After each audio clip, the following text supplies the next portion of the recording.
Yang udah remaja pas lagu-lagu band ini booming pastinya akrab banget sama lagu-lagu mereka. Dan saya yakin lagu ini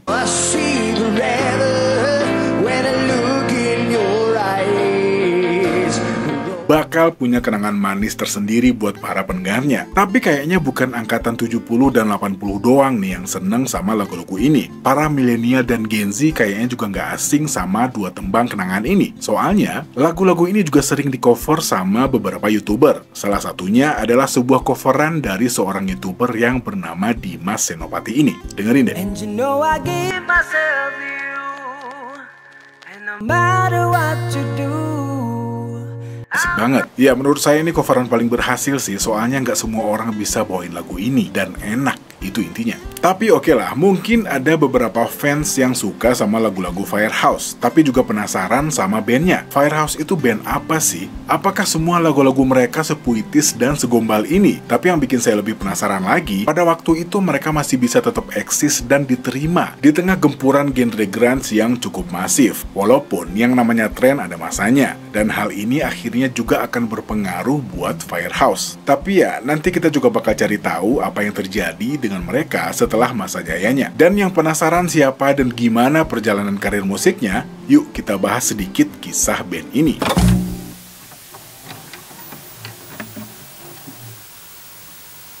Kami tidak pernah menganggap apa yang terjadi pada saat itu sebagai kesuksesan yang monumental. Kami memiliki tujuan yang ingin kami capai. Tidak ada banyak waktu untuk merasa terbebani. Kami hanya tetap fokus untuk melakukan yang terbaik agar bisa tampil baik setiap malam. Kami terus bekerja dengan sedikit hari libur. Dan pada hari-hari libur itu, kami sibuk mencuci pakaian. Kata si Bill Leverty yang bercerita tentang kesuksesan debut Firehouse ya. Assalamualaikum, halo teman-teman, selamat datang kembali di channel saya. Oke, sebelum memulai video ini, biar lebih afdol kita kenalan dulu nih sama para personil dari band ini. Yang pertama ada nama CJ Snare pada vokal, lalu ada Bill Leverty di gitar, Michael Foster pada drum, dan Alan McKenzie pada bass. Ya, yang sebelumnya posisi ini udah diisi oleh beberapa bassis lain. Ya, cerita ini kita mulai dari tahun 84 saat Bill Leverty dengan bandnya yang saat itu bernama White Heat membutuhkan seorang drummer. Ya, jadi entah apa masalahnya, pencarian drummer buat band ini cukup berat. Mereka sampai harus mengaudisi lebih dari 20 drummer. Hingga akhirnya bertemu dengan seorang drummer yang bernama Michael Foster yang menjawab iklan mereka saat itu. Menurut cerita Bill, dia sangat terpesona dan kagum melihat permainan Michael. Ditambah, Michael juga bisa bernyanyi dengan sangat bagus, yang akhirnya Michael Foster mendapatkan posisi tersebut, dan bahkan hubungan mereka bertahan sampai sekarang. Singkatnya, setelah beberapa tahun berjalan, Bill dan Michael merasa White Heat sudah nggak cocok lagi sama mereka. Entah apa masalahnya, intinya mereka ingin membuat band mereka sendiri, dengan personil yang juga sesuai dengan kriteria yang mereka inginkan. Dan pencarian personil baru pun dimulai. Di satu sisi, Bill dan Michael punya rutinitas mereka sendiri. Salah satunya, mereka sering mengunjungi klub-klub rock saat itu. Dan di salah satu klub inilah mereka melihat sebuah band yang bernama Max Warrior. Emang ini band apa? Sabar. Dan tebak siapa vokalis band ini? Ya, saya kasih waktu 5 detik.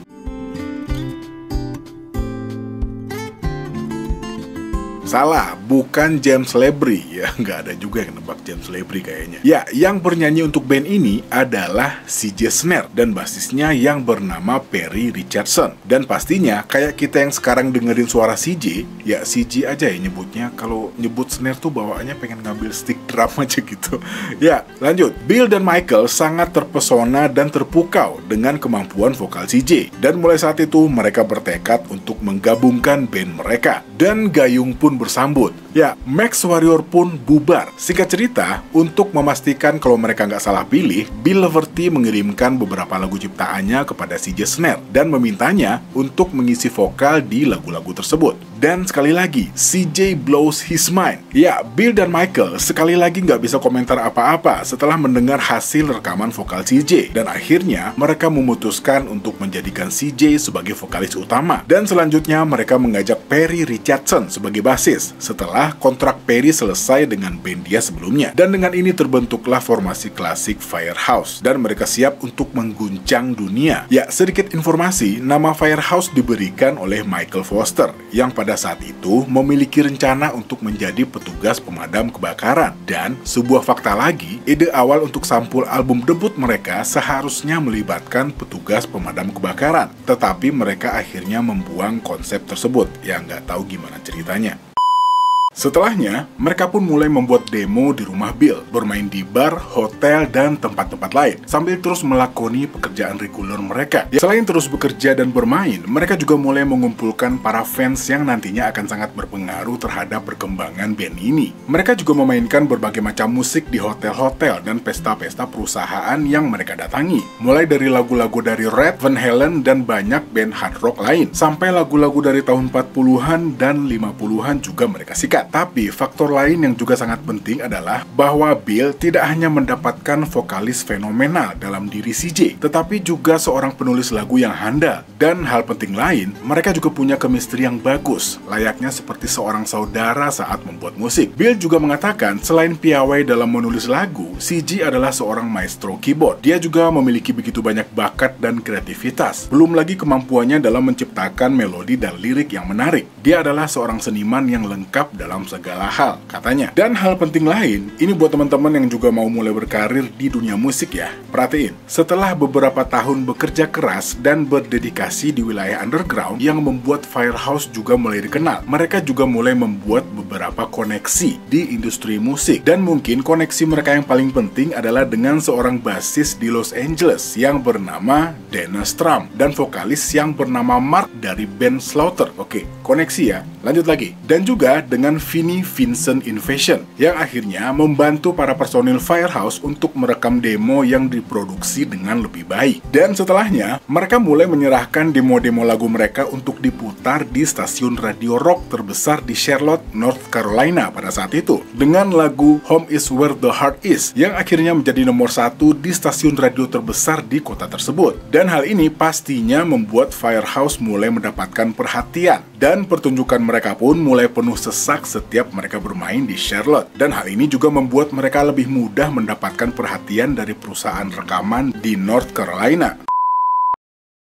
Dan hal ini terbukti ketika Mike Kaplan dari Epic Records tertarik dengan demo mereka dan segera pergi ke Charlotte untuk menonton penampilan Firehouse secara langsung. Alhasil, karena juga terkesan dengan penampilan band ini, Mike pun memutuskan untuk menawarkan kontrak rekaman yang sekaligus ini menjadi kontrak rekaman pertama band ini pada bulan Desember tahun 89. Dan setelahnya dengan seorang produser yang bernama David Prater. Ya, David ini juga sempat jadi produsernya Dream Theater buat album Image and Words. Ya, Firehouse pun merilis album pertama mereka dengan self-title di tahun 90. Album ini mendapat banyak pujian kritis dan gak tanggung-tanggung. Beberapa penghargaan pun langsung mereka terima, di antaranya penghargaan di American Music Awards untuk band hard rock atau heavy metal baru terbaik tahun 92, terus band baru terbaik versi majalah Metal Edge tahun 91, band pendatang baru terbaik versi majalah Young Guitar, dan dijajak pendapat pembaca majalah musik Live sebagai pendatang baru terbaik tahun 92. Album pertama mereka juga terjual lebih dari 2 juta keping di Amerika dan juga mendapatkan sertifikasi double platinum dari RIAA. Single ketiga dan tersukses dari band ini yang berjudul Love of a Lifetime mencapai posisi di nomor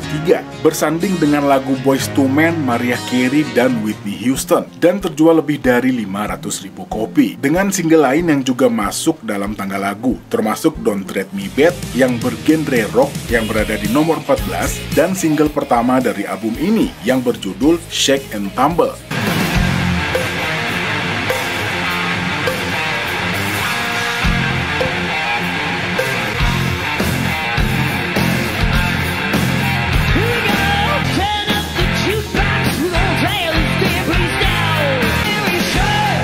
Juga mereka dengan sukses menarik perhatian khalayak musik di radio-radio, dan album ini juga meraih sertifikasi emas di Kanada, Singapura, dan Jepang. Dan selanjutnya, mereka pun melanjutkan album debut mereka dengan album Hold Your Fire yang keluar pada tahun 92. Meskipun tidak sesukses album pertama karena tertutup dengan ledakan grunge dan rock alternatif, Hold Your Fire tetap menghasilkan 3 single hits dan mendapat sertifikasi emas di Amerika. Single dari album ini termasuk Sleeping With You, Reach for the Sky, dan sebuah lagu ballad yang sangat mendunia,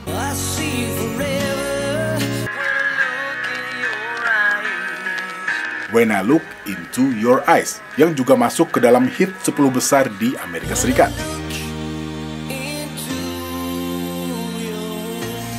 Sebuah single yang membawa nama Firehouse dikenal hampir di seluruh penjuru dunia.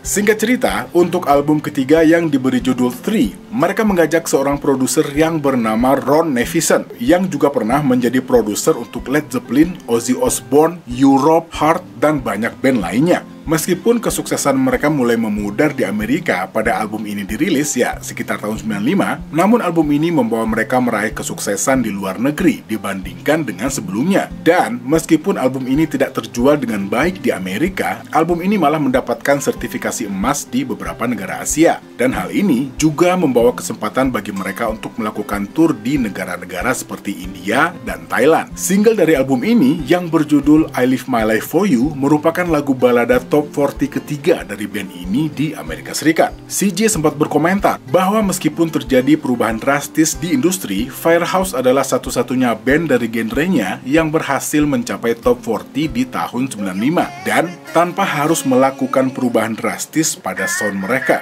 Ya waktu itu kan grunge ini bener-bener masif banget ya. Cuman waktu itu di sini seingat saya ya kita nggak terlalu merhatiin sih, soalnya di pertengahan 90-an itu kan juga banyak band-band lokal yang juga lagi naik daun pada saat itu. Oke, lanjut lagi.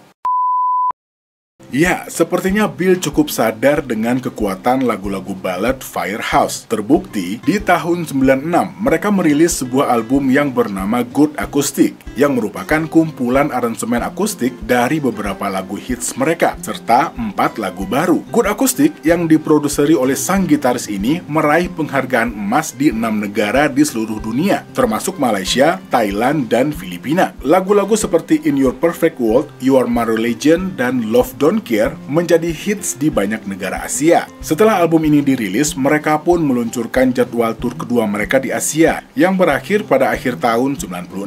Dan tur ini diikuti dengan tur lainnya di Indonesia, Thailand, dan Jepang pada bulan Februari tahun 97. Termasuk beberapa pertunjukan yang terjual habis. Dan dalam upaya untuk memanfaatkan momentum saat itu, mereka kembali ke Asia Tenggara pada bulan Juli dan memainkan tur di 25 kota di Indonesia yang terjual habis. Dan hal ini belum pernah terjadi sebelumnya. Indonesia gitu loh. Kita sih welcome aja ya nggak? Cuman kadang yang datang suka ngaco.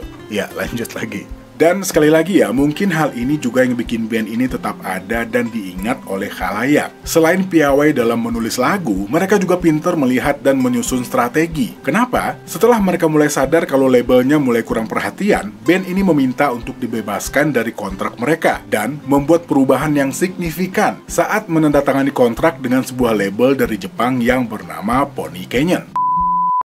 Ya, mau nggak mau, kita juga harus mengakui kalau memang setelah pertengahan tahun 90, popularitas band-band rock tahun 80-an mulai menurun, khususnya di Amerika Serikat. Dan dengan ketenaran mereka yang stabil di Asia dan di tempat lain di luar negeri, mereka pun setuju untuk merilis album selanjutnya yang diberi nama Kategori 5 dengan label baru mereka. Dan setelah melakukan tur besar-besaran di seluruh Asia selama tahun 98 hingga 99, Firehouse pun meraih kesuksesan besar dengan album mereka dan juga segera melanjutkan tur besar-besaran di Amerika Serikat. Ikut dalam sebuah tur yang bernama Rock Never Stops Tour yang juga diadakan untuk kali pertamanya di seluruh Amerika pada tahun 98. Tur ini juga menampilkan band-band rock tahun 80-an termasuk Slaughter dan Quiet Riot. Lalu, pada tahun 2000, sedikit masalah terjadi yang mengakibatkan keluarnya sang pemain bass Perry Richardson dengan alasan karena konflik pribadi. Dan singkat cerita, Firehouse memutuskan untuk merekrut Bruce Weber di posisi ini, seorang bassis yang juga sudah bermain di The Greg Allman Band selama 10 tahun,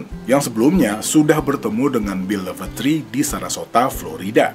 Bersama Bruce, Firehouse pun merekam album berikutnya yang berjudul O2 dan melakukan tur Metal Edge 2002 bersama Dokken, Red, Warren, dan L.A. Guns. Tapi sayangnya, setelah tur selama 12 minggu, Bruce memutuskan untuk mundur karena ingin menghabiskan lebih banyak waktu dengan keluarganya. Dan tak lama kemudian, tepatnya di tahun 2003, kabar duka juga datang dari Bruce Weibel. Dia meninggal dunia secara tidak terduga di usia 45 tahun. Awalnya, Bruce Weibel digantikan oleh Dario Seixas dari Brazil yang juga memainkan bass pada album ketujuh mereka yang berjudul Prime Time yang juga mendapat banyak pujian di tahun 2003. Namun, dalam waktu yang cukup singkat, Dario Seixas keluar dari band tak lama setelah album ini selesai digarap. Dan setelah pengumuman yang dibuat oleh band, akhirnya Alan McKenzie yang saat itu juga bermain untuk proyek solonya Jenny Land mengirimkan demo audisinya. Dan Firehouse akhirnya mengajak Alan untuk mengisi posisi bass di band ini. Ya, selanjutnya Firehouse melanjutkan karir mereka sebagai band rock internasional dengan berbagai jadwal yang susul-menyusul setelahnya, yang kebanyakan tur-tur mereka diadakan di Asia, termasuk India, Jepang, dan Filipina. Band ini juga melakukan tur pada tahun 2005, 2006, dan meluncurkan tur lainnya pada tahun 2007 dengan mengunjungi negara-negara bagian di Midwest Amerika Serikat seperti North Dakota dan bermain di beberapa festival termasuk Rocklahoma. Dalam sebuah wawancara pada bulan Maret tahun 2007, ketika ditanya mengenai album berikutnya, Bill Leverty mengatakan, "Kami berencana untuk masuk studio pada musim dingin yang akan datang. Mudah-mudahan kami akan dapat mengumpulkan semua lagu dan merekamnya untuk rilis musim semi atau musim panas." Ya, tapi nggak ada ya. Setahu saya, ya, sependek pencarian saya di internet ya, album terakhir mereka ya yang ini, Prime Time ini. Ya, sementara mengenai masa depan band ini, si Jesner berkomentar bahwa ini merupakan karir yang luar biasa. Luar biasa untuk melakukan sesuatu yang Anda sukai, menjadi seorang seniman, menjadi seorang penghibur, dan untuk benar-benar pergi ke sana dan memiliki penggemar di seluruh dunia dan dapat mencari nafkah dengan itu. Selama itu diabadikan, saya tidak melihat alasan untuk berhenti, katanya. Ya, Firehouse, ya boleh dibilang sampai saat ini, ya sampai sekarang masih enak. Ya, video ini cukup singkat ya, biar nggak makin panjang. Terima kasih buat teman-teman yang selalu nonton video di channel-channel ini, dan terima kasih buat teman-teman yang selalu nungguin video-video di channel ini.